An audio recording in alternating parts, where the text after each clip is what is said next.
Hey guys, welcome back to my channel.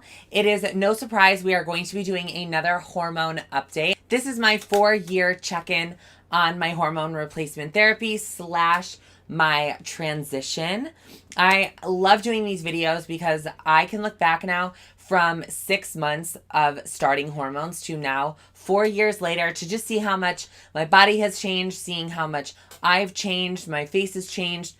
Everything in general, it is like a video diary for me. And I know that you guys love watching these videos. These are probably my most viewed videos here on YouTube. So I love to just keep them going, especially, because you guys like them, I like them. If you guys are new to my channel, I am a male to female transgender woman. And like I said, I've been transitioning for 4 years now, which is crazy and mind-boggling to me that it has already been 4 years. Like, what? Don't forget to hit that subscribe button, which will be down there. Or if you are a returning subscriber, don't forget to press the like button. You guys know that means the absolute world to me. And let's just jump into my changes on hormones. So let's start with the physical changes. We will start from head to toe as per usual. My hair growth, honestly, I don't really see that much, but I think it's because I've damaged my hair so much over the past couple of years by bleaching it blonde. That's why there is so much of my natural color here, because I'm trying to grow it out a little bit more and stop damaging it with the bleach. So my hair growth, I can't really say if there's like a lot, like the top of my head hair growth. I don't know that there's a lot. It's just average, I guess. My face has definitely changed so much. I don't know if you guys can tell. I will insert some pictures here from like years and years and years ago, and my face was very skeletal. There was really no fat on my face, and my face was very long. My jawline was very, very, very prominent. I feel like the features on my face were very prominent, and now I definitely do not feel that way at all. Like, I feel like my jawline is pretty much not noticeable, but like that could be like the Chick-fil-A, the cheeseburgers, the everything else that I've been eating. I'm not really sure how much of it I can attribute to hormones and how much I can attribute it to my diet. I just think I overall have a more feminine appearance on my face, and there really is no harsh lines or harsh features, I don't think. Moving our way down, we're gonna go to the boobs. I mean, I haven't really noticed any difference since I got my boob job 2 years ago. I have gained weight, so I definitely have noticed that they are definitely a lot bigger than when I first got them done. I don't really notice any tenderness around like my nipples or like my areola anymore. Like, that was way back in the beginning, and I have not had any since. So my breast growth, I'm going to say, has stopped. It's like null and void. These are not going to get any bigger. And if I want to get bigger, then I need to go with like bigger implants. But I'm very satisfied with how they look. I know that my significant other is satisfied. So, I mean, it's really just, it's fine. My hips are probably the #1 biggest change I have seen in transitioning. And I mean, I would say like the distribution of my fat around my body has changed so much. And I'm going to insert a couple pictures for you guys to kind of see. But my body is definitely now like that hourglass shape. I really have like really voluptuous like curves. Like, my butt has gotten a lot bigger. That could be with the weight gain, but with the hormones, the fat distribution isn't going where it normally would. So now it's residing on my thighs, my butt, you know what I mean? My boobs, like all of the areas where like cisgender women, carry more of their weight is where I'm definitely carrying mine now.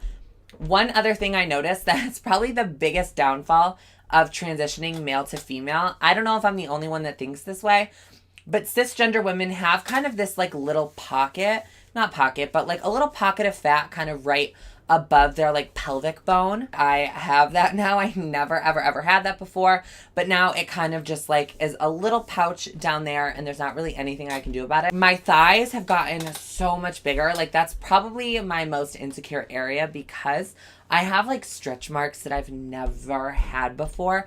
Mind you, like, I was always pretty tiny, like actually really tiny. My legs were always very tiny. I always had a thigh gap. I was always like in shape because I was a gymnast for 13 years of my life. So I have always really been in pretty good shape.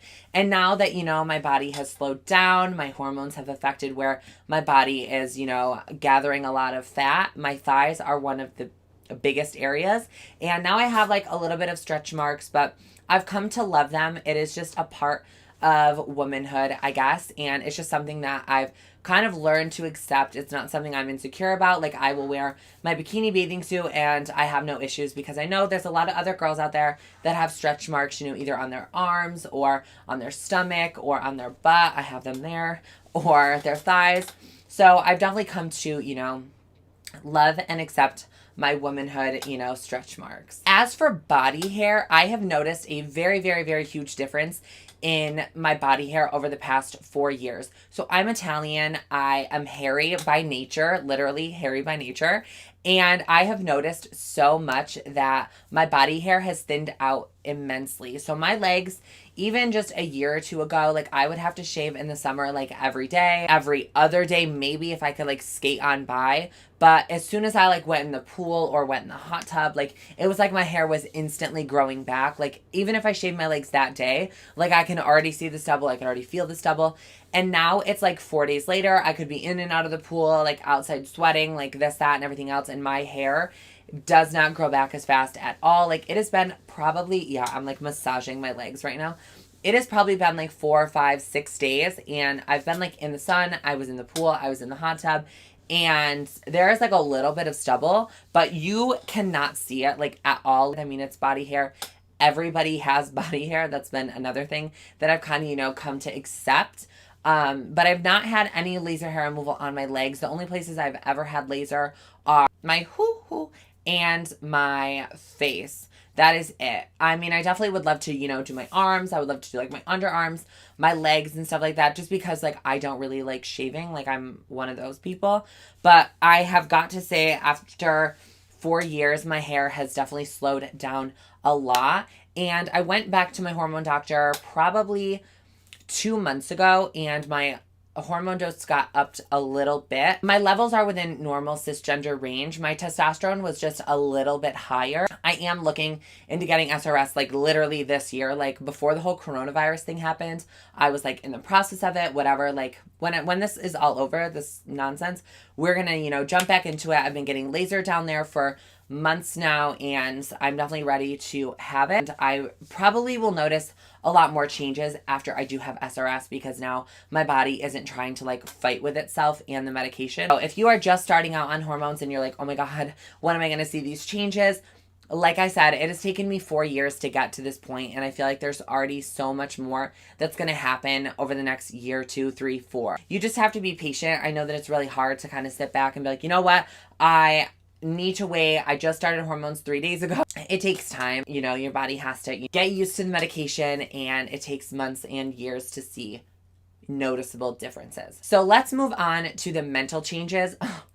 Those are crazy. I have become a lot more sensitive. I cry now about literally everything. Like, if I see a dog on the side of the road, like, you know, stranded, or not even just stranded, like without a leash, like the owner could be like a mile back, and I'm like sobbing. Like, I'm crying over commercials. I'm crying over literally anything and everything. I think a lot more about things. I have always had like anxiety and stuff like that, but like now it's just a lot more. Like, it's just a lot more intense. I feel like my anxiety has gotten a lot more intense since my transition. Another physical thing that I kind of forgot to mention was just my skin on my body in general. It is a lot softer than it has ever been. Like, I still will put lotion on all the time, but my skin is so soft. My hands are so soft. Like, everything on my body is just very soft, very baby-like.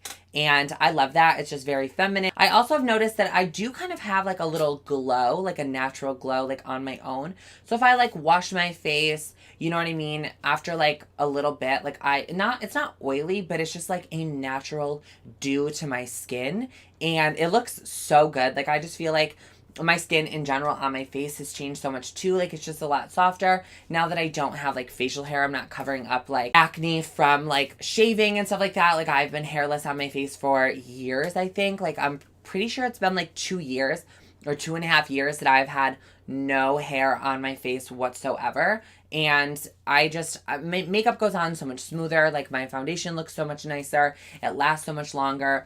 It's everything. I just feel a lot more secure in my body now. I feel like I'm not gonna like toot my own horn, but I definitely feel like I'm very passable. I feel like when I go out in public, nobody notices, nobody says anything. You know, I'm always addressed as she, her, everything. Like there's never been any issues with that since like my facial hair has been gone. Like there's literally never been any issues with that. The only thing is there are people in my area that know of me, so they do know that I'm trans because like I make YouTube videos and I'm very public about my transition. I was never like hush hush. I didn't like go away as one person and then like emerge 4 years later as like the person I am now. Like I feel like that'd be a little bit suspicious, but I have been very open about it. So I think that there are a lot of people that know I am trans, but if you have never seen a YouTube video of mine and you've never really known who I was before, I feel like I really do kind of fly under the radar and pass. And I'm not going to say that that's something that every trans woman should be going for or that's like the ideal goal. I mean, every trans person has like a different mindset of how they want their transition, you know, to go. And honestly, I just kind of want to fly under the radar. I really like being, you know, passable. I really like living my life stealth. In my everyday life, like when I'm going to work and stuff, like I don't tell the people I work with that I'm trans because honestly, it's none of their business. They are not my romantic partner. They are not a family member. They're not anything that they need to know that my gender. And I know probably people are going to, you know, give me some backlash in the comments and that's okay. Like I'm okay to have a differing opinion. I just like to, like I said, fly under the radar. I know that was very long-winded, but that is pretty much all that I have. If you guys have any transgender related questions, leave them in the comments down below. You guys know I am not afraid to answer anything that you guys want to know. I would like to do maybe a trans Q&A for maybe some of the new subscribers that I've gotten over the past couple of months. And if that's something you guys want to see, definitely let me know in the comments. If I missed anything, also let me know, you know, call me out. I'm okay with that. Don't forget to check out my last video. I will have that linked right here. Stay on the channel, have a couple laughs, learn a couple makeup techniques, and I will see you guys on my next video. Bye, guys.